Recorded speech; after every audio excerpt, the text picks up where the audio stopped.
తెలంగాణ రాష్ట్రంలో కేసీఆర్ ఒక్కడు ఒకవైపు, కాంగ్రెస్ పార్టీల మంత్రులందరూ మరొక వైపు కనిపిస్తున్నారు. మనం నిన్న ఆ సీన్ కూడా సాయంత్రం చదివినాం. మ్యాటర్ ఏంది? కేసీఆర్ ప్రెస్ మీట్ పెట్టిండు.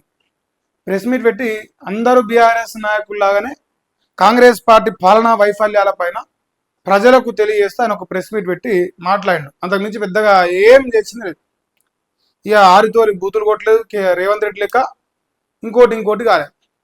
జస్ట్ కాంగ్రెస్ పార్టీ ఫెయిల్ అయింది, ఎట్లా తెలంగాణ నీళ్ళు ఆంధ్రలోకి దోషిపెడుతుంది, ఏ రకంగా ఈ రాష్ట్రంలో ప్రజలను మోసం చేస్తున్నది, ఇక 6 హామీలు ఎట్లా కొట్టింది, నిరుద్యోగులకు ఉద్యోగాలు ఎట్లా కొట్టింది, అప్పులు ఎట్లా తెస్తుంది, తెలంగాణ రాష్ట్రాన్ని ఎట్లా భ్రష్టు పట్టించింది, ఇంతవరకే కేసీఆర్ మాట్లాడిండు మొన్న ప్రెస్ మీట్ పెట్టినప్పుడు కూడా.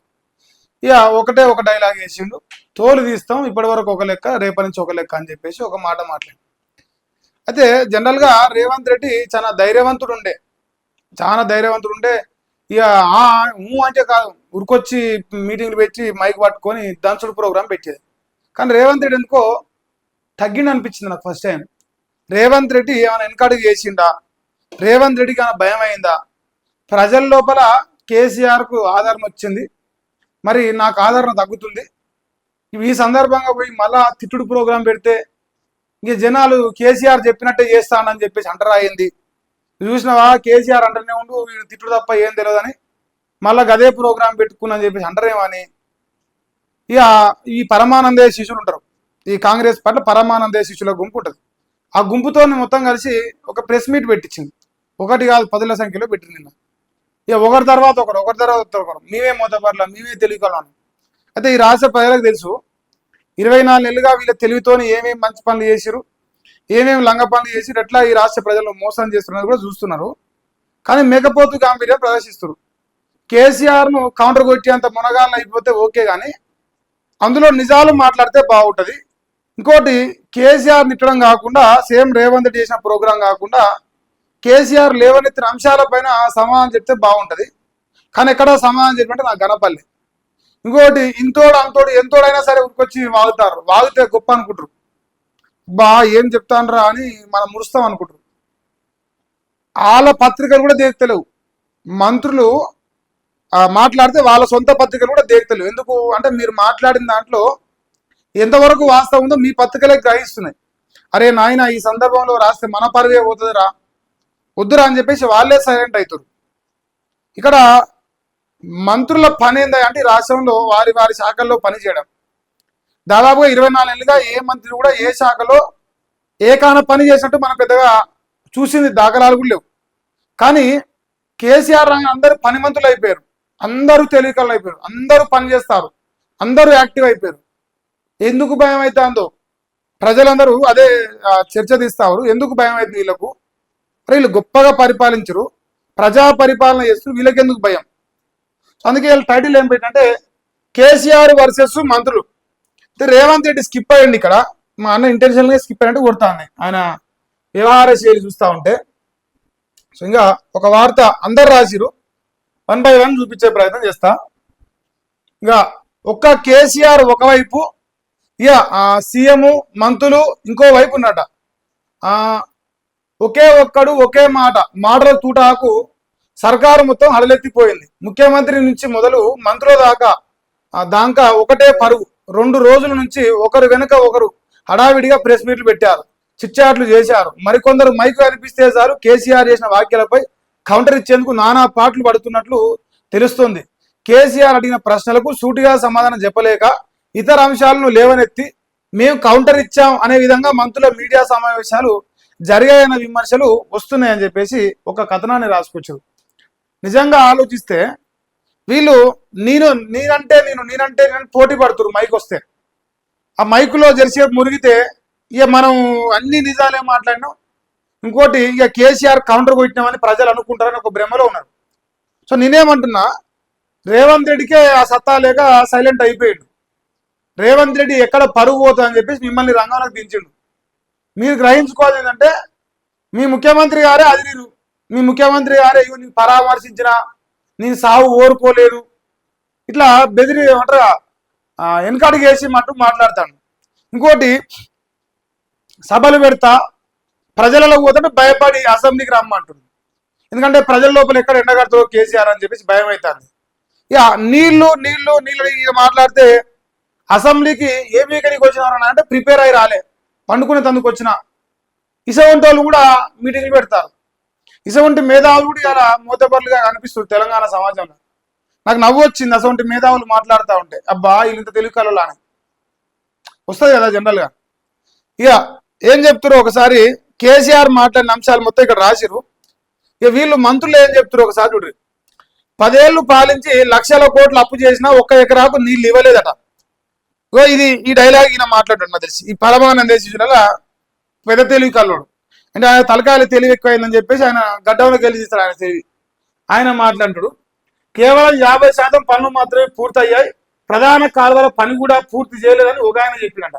2020లో తెలంగాణ 33% నీరు సరిపోతుందని బీఆర్ఎస్ ట్రిబ్యునల్ ముందు రాసిచ్చింది. దాని ఆధారంగానే ఇప్పుడు ఏపీ బలమైన వాదన వినిపిస్తుంది. ఈ ప్రాజెక్టు పూర్తి కావాలంటే మరో 40 నుంచి 50 వేల కోట్లు కావాలి. డిసెంబర్ 2026 నాటికి పూర్తి చేస్తాం. ఎన్నికల ముందు హడావిడిగా ఒకే ఒక్క పంపు హౌస్ ప్రారంభించారు. సాగుకు కాదు, సాగునీటి కోసమని సుప్రీంకోర్టులో పిటిషన్ వేశారు. పనులు మొదలు పెట్టవచ్చని కోర్టు తీర్పు ఇచ్చింది. ఇరు రాష్ట్రాలకు కలిపి 811 టీఎంసీలని విభజన చట్టంలో ఉంది. నదీ పరివాహక ప్రాంతం ఉన్నంత మేరకు నీటి కేటాయింపులు జరగాలి. రాష్ట్రానికి 299 టీఎంసీలు చాలు, 512 టీఎంసీలు ఏపీ వాడుకొని 10 ఏళ్లు వదిలేశారు. 90% పనులు పూర్తయ్యాయని అబద్ధాలు చెప్తున్నారు. కాలువల తవ్వకుండా బకెట్లతో నీరు ఇవ్వాలనుకున్నారా? మా ప్రభుత్వం వచ్చిన తర్వాత తెలంగాణకు 71% వాటా కావాలని కేంద్రానికి ట్రిబ్యునల్ కు తెలియజేసినాం. ఇది ఈ పరమానంద దేశీశ్వరు మొత్తం రాసింది. ఇక వీళ్ళు ఏమంటారంటే సింపుల్ గా వీళ్ళ భాషలో చెప్పాలంటే, తెలంగాణ ఉద్యమం కేసీఆర్ చేయలే, కాంగ్రెస్ పార్టీ చేసింది. అసలు కేసీఆర్ తెలంగాణ కోసం ఆమరణ నిరాదీక్ష చేయలే, రేవంత్ రెడ్డి చేసిండు, ఉత్తమ్ కుమార్ రెడ్డి చేసిండు, ఈ మిగతా మునగాళ్ళు అయిన వాళ్ళందరూ చేసిండు.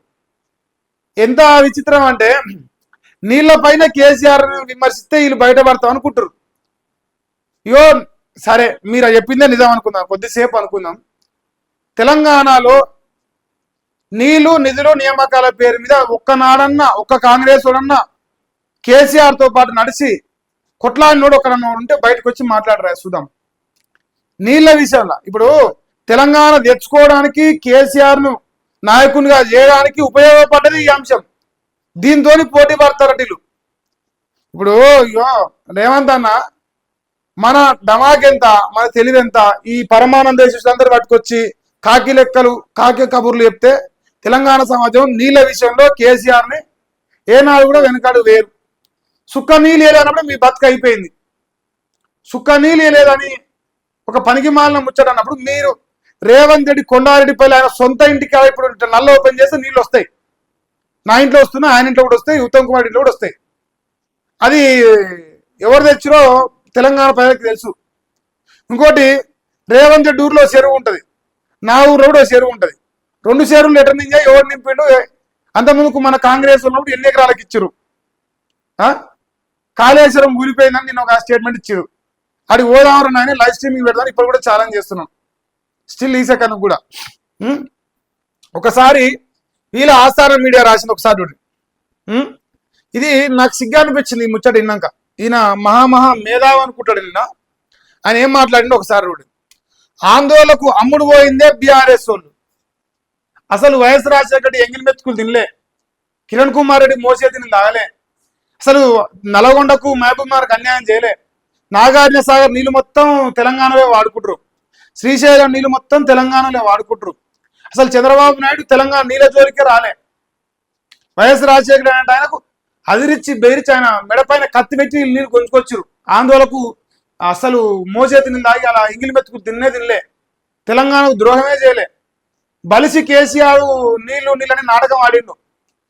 నీళ్లు నిధులు నియామకం అనేది లేదు ఈ రాష్ట్రంలో. అసలు అంతా ఆంధ్రలో పరిపాలన బ్రహ్మాండంగా ఉండే. అసలు ఉమ్మడి ఏపీ ఉంటే బాగుంటుండే.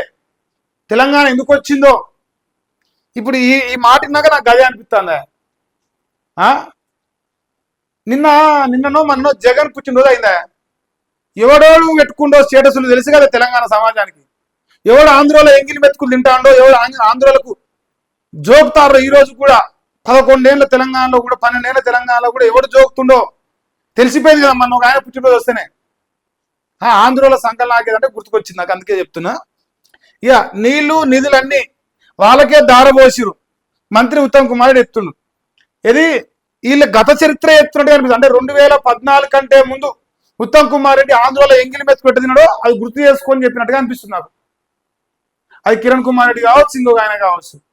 సో వాళ్ళ ఎంగిలి మెత్తుకుని ఎట్లా మూసుకొని పండుకొని నీళ్లు నిధులు నియామకాలు ఎట్లా ఆందోళనకు దోచిపెట్టిన దొంగలం తెలంగాణలో నల్గొండలో ఉన్న నాయకులంగా అని చెప్పేసి వాళ్ళు పాత జ్ఞాపకాలు గుర్తు చేసుకుంటారు.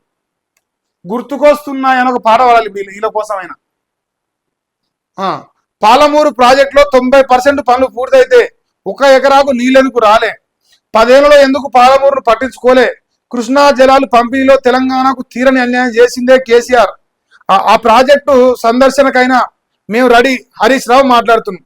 గోబెల్స్ రావుగా పేరు మార్చుకో, కాళేశ్వరం పేరుతో రాష్ట్రాన్ని సర్వనాశనం చేసింది. కాళేశ్వరం కూలేశ్వరం అంటారు. నిన్న ఆయన కూలేశ్వరం రాసింది వెలుగు పత్రికనే. ఇప్పుడు విజిటింగ్ రెడీ అంటుంది కదా, ప్రాజెక్టులు చూడడానికి రెడీ అంటుంది కదా. పాలమూరు రంగారెడ్డికి పోదాం, కాళేశ్వరం రెండు చూద్దాం. రెండిట్లల్లా ఏమేం పరిస్థితులు ఉండి ఏంది, అసలు కూలిపోయిందా కాళేశ్వరం, పాలమూరు రంగారెడ్డికి వెళ్ళి నీళ్ళు ఏమైనా పోయినాయా, అన్నీ కెమెరాలు పెడదాం. పోయేదేముంది, అన్ని ఛానళ్ళు అందరూ పట్టుకపోదాం, లైవ్ స్ట్రీమింగ్ పెట్టిద్దాం. కూలిపోయినాయా కాలిపోయినాయా, మీరు ఊరగొట్టాలని చూసిర్రా, అయినా తట్టుకొని నిలబడి 2 ఏళ్ళు అయినా మీరు రిపేర్ చేయకపోయినా బతికే ఉన్నాయా ప్రాజెక్టులు, తెలుస్తాయి కదా. గ్రౌండ్లోకి పోతే ప్రజలు కూడా చూస్తారు కదా వాస్తవాలు ఏందనేది. ఇంకా అది ఈయనది. దీనికి హరీష్ రావు కౌంటర్ ఇచ్చినట్టుంది. కేసీఆర్ స్టేట్స్మెన్ గా మాట్లాడితేట రేవంత్ చీప్ గా మాట్లాడినట. నిధులు తేవడంలో మీ అనుభవం ఏమైందని హరీష్ రావు క్వశ్చన్ చేసిండు. వాటాలు పంచుకోవడంలోనే ఎక్స్పీరియన్స్ ఉన్నదా? ఫార్మాసిటీ విలువేంటో కేసీఆర్ చెప్పారు. కాళేశ్వరం కూలిపోయిందంటూ తప్పుడు ప్రచారం చేయొద్దని వాక్యం. ఆయన ఫార్మాసిటీ గురించి మాట్లాడిండు, తర్వాత ఫ్యూచర్ సిటీ గురించి మాట్లాడిండు, 6 గ్యారెంట్ల గురించి మాట్లాడిండు, పాలమూరు రంగారెడ్డి గురించి మాట్లాడిండు. కాళేశ్వరం టాపికే తీయలే నాకు తెలిసి నేను చూసినంత వరకు. కానీ వీళ్ళు మళ్ళా అదే పాత చింతకాయ పచ్చడి ప్రోగ్రాం పెట్టుకున్నారు. పాత చింతకాయ పచ్చడి ప్రోగ్రాం అని ప్రజలు నమ్మాలి కదా. దాని కాలం చెల్లిపోయింది, ఎక్స్పైర్ డేట్ అయిపోయింది. కాళేశ్వరం కూలిపోయిందంటే ఈ రాష్ట్రం నమ్మేటోడు లేడు. ఎందుకంటే చూసిరు కదా వీడియోలు ఫోటోలు అన్ని చూసారు కదా ఎట్లా ఎంత బ్రహ్మాండంగా ఉందో. ఫోన్ మీరు రిపేర్ చేయలేదు కదా, రిపేర్ చేయకుండా ఎట్టునో అట్నే ఉంది కదా 2 ఏళ్ళకి వెళ్ళి, అయినా కూలిపోతుంది కదా. ఇప్పుడు ఏ పర్య వాళ్ళ ముందుకే కూలిపోతుంది అనుకున్నప్పుడు పర్యవేక్షణకి ఇంకా కూలాలి కదా, ఇంకా ఎందుకు కూలతలేదు అనేది జనం గ్రహిస్తారు కదా. బాంబులు పెట్టిరా పెట్టలేదా, పేల్చేసిరా పేల్చలేదా, ఒకవేళ పేలకపోతే నిండా నీళ్లు లేనాడే కూలిన కాళేశ్వరం లేదు పర్యబట్టిన పిల్లరు ఎందుకు అంటే చెడిపోయిన కాలు పుసుకుల గిట్ట అంటే ఇరిపడాలి. కానీ 2 ఏళ్ళు ఎన్ని వరదలు వచ్చినా ఎన్ని వానలు వచ్చినా ఎందుకు కూల్తలేదు? తెలంగాణ ప్రజలకు అవగాహన ఏర్పడతాయి కదా. సో అందువల్ల ఈ కాళేశ్వరం అనే స్టేట్మెంట్ పెద్దగా వర్కౌట్ అయితే లేదు. ఇంకా ఏం చేయాలి అది తప్ప ఏం లేదు కదా చెప్పేటందుకు. అది వాళ్ళ ప్రోగ్రాం. ఇక 1 2 3 త్రిమూర్తులు లెక్క తయారయ్యారు. అక్కొక్కటి మా మధ్యలో ఉన్నది. ఇగో ప్రజలే కేసీఆర్ తోలు తీస్తున్నారు. ప్రజాస్వామ్యంలో ఆ హక్కు ప్రజలకే ఉన్నది. మంత్రి పొన్నం తోలు తీసే అంశాలు ఏవి ఉన్నా అసెంబ్లీకి వచ్చి చర్చించాలని సవాల్. ఇగో అసెంబ్లీకి వచ్చిరు, కాళేశ్వరం పైన మాట్లాడదన్నారు, పిక్కోని వేరు మైకు బంద్ చేసుకొని. మైకు బంద్ చేయకూరి మీకు దమ్ము ఉంటే 2 గంటలని హరీష్ రావు అడిగితే దమ్ము లేక దద్దమ్మ లెక్క మూసుకొని బంద్ చేసుకొని పోయారు. చూసినాం. ఇప్పుడు సవాల్ విసురుతారు మునగాల లెక్క మైక్ తీసుకొని, లోపల అసెంబ్లీలోకి పోయినాక మైక్ ఏమంటే అదొకటి వస్తారు. ఇదే మీతోని పరిశానం. అదేదో ప్రజాక్షేత్రంలో మాట్లాడితే మరి అసెంబ్లీలో మాట్లాడినా ప్రజలే చూస్తారు, సభలలో మాట్లాడినా ప్రజాక్షేత్రంలో మాట్లాడినా ప్రజలే చూస్తారు. ఏడవైనా ప్రజలే ఫైనల్ చూసేది. సో మేము ఎక్కడున్నారు అడుగున్నాం. ఇద్దరికి సమాన స్వేచ్ఛ ఉన్న దగ్గర చేద్దాం అంటున్నాం. మీరు కంట్రోల్ రిమోట్ మీ దగ్గర పెట్టుకొని మీరు మైకులు బంద్ చేసుకొని మీరు చెప్పిన కాకమ్మక్క తినుకుంటా కేసీఆర్ అడ కూసబెట్టి కేసీఆర్ అదిరిచ్చినాం బెదిరించినాం అని రాతలు రాసుకొని బతికేతందుకు కేసీఆర్ అంత అమాయకుడు ఏం కాదు, అన్ని గ్రహిస్తాడు. అందుకే సభలు పెడతా అంటే మీకెందుకు భయం అయితే చెప్పురి, మీరు సభలు పెట్టిరి మీరు చెప్పురి, ఆయన చెప్తాడు. ఇలా మీరు ఇంతగానో మొత్తుకురు. మీ ప్రెస్ మీట్ కూడా ఎవడు లైవ్ స్ట్రీమింగ్ పెట్టలే. కేసీఆర్ ఒక్కటే ఒక మాట 1 గంట సేపు మాట్లాడిండు, ఆయన వ్యక్తి మీరు ఎందుకు పెట్టలే? మీరు అందరూ మంత్రులే కదా, ఆయన మంత్రి కూడా కాదు కదా. ఆఫ్టర్ ఆల్ ఒక ఎమ్మెల్యే వరకే ఉన్నాడు కదా ప్రస్తుతానికి, ప్రతిపక్ష నాయకుడిగా ఉన్నాడు అంతే. మరి మీరు అధికారంలో ఉన్న మంత్రులు మీ ప్రెస్ మీట్లు ఎందుకు ఛానల్లో లైవ్ రాలేదు? ఎందుకు మిమ్మల్ని దేకలేదు ఛానల్స్? అంటే మీ స్టేటస్ మీ కథ ఏందో తెలుసు జనాలకు, అందువల్ల మిమ్మల్ని ఎవరు దేకరనే పెట్టలేదు.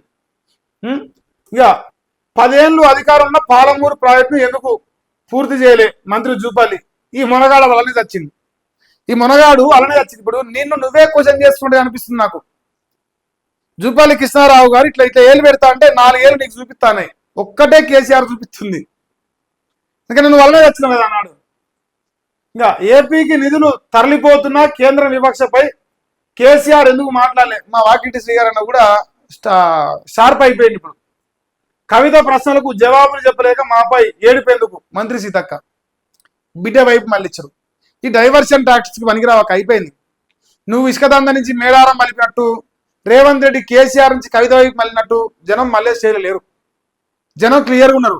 మేము ఎట్లా మోసపోయినాం, కాంగ్రెస్ మమ్మల్ని ఎట్లా మోసం చేసింది, ఎందుకు కేసీఆర్ ఒక్కడు రాగానే ఎందుకు ఇంతమంది ఆగ మేఘాల మీద ఉక్కొచ్చి ప్రెస్ మీట్లు పెడుతురు, ప్రజలు గగ్గోలు పెట్టినా, లకారాలు అకారాలు వాడికి బూతులు తిట్టినా, ఎందుకు ఇన్ని రోజుల నుంచి ఈ మంత్రుల్లో వీళ్ళు ప్రెస్ మీట్ పెట్టలేదు, ఇప్పుడు ఎందుకు పెడుతున్నారు, ఎందుకు భయం అవుతున్నది? ఇవన్నీ ప్రజలు గ్రహిస్తారు కదా.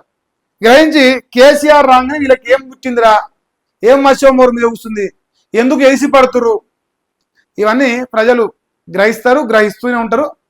మీకు అందుకే రేవంత్ రెడ్డి మొగం లేదా? ఇప్పుడు ఎక్కడైనా చూడ్రి రేవంత్ రెడ్డి ఈ అంశం పైన మాట్లాడడు కూడా, నేను గ్యారంటీ ఇస్తా. ప్రతి అంశంలో రేవంత్ రెడ్డి జాగ్రత్త పడతాడు, అప్రమత్తం అవుతాడు. ఎక్కడ కేసీఆర్ గెలిస్తే ఆగమవుతాడని కంట్రోల్ ఉంటాడు. బూతులు మాట్లాడలే, మీటింగ్ పెట్టలే, శిక్షాట్ అంటే ఒక డైలాగ్ వేసిన అయిపోయింది. ఇక నేను కూడా పరామర్శించిన, నేను కూడా మంచోళ్ళని ఒక కలరింగ్ ఇచ్చిండు, అంతవరకే ఆపేసిండు. ఈ పరమానందేశిష్ల ముఠాను మొత్తం ఉరిమికి ఇచ్చిపెట్టిన మీరు వాగురని వాళ్ళు వాగిరు, కానీ ఫాయిదా లేదు. ఒక్కరికి ఇంత 6 మంత్రులు వచ్చాడు. ఇప్పుడు ఇదే 6 మంత్రులు ప్రజా సమస్యలు వస్తే బాగుంటుండే, అట్లా రారు. అట్లా వస్తే మంచోళ్ళు అవుతారు కదా.